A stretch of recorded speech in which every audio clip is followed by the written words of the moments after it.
hurmatli dehqon akalar, 500 litr badan chiqayotgan suvimizni ko'rib, sizlaring baho berasizlar.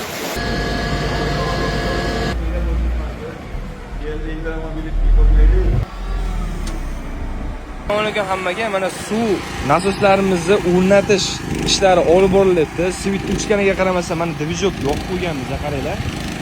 Bu nasoslarimiz 1 minutiga 700 litr, 1 soatiga 2,5 ming tonna suv tortib beradi azizlar. Hozir Anvar akamdan bir og'iz so'raymiz-da, qani buni ustavka jarayonni qancha vaqtda tugatilishini bir og'iz so'raymiz, qani.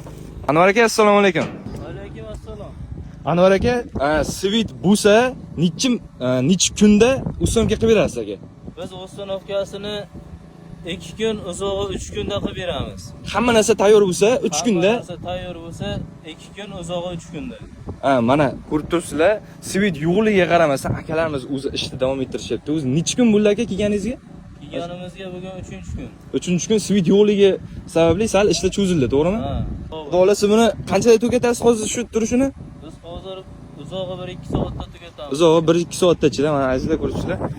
Mana shu motorimiz ishga tushadi. Kimga mana bunaqa xizmatga kelib bo'ladigan bo'lsa, pastga nomerlar qoldirib qo'yamiz. Bemalol xarid qilishlaring mumkin.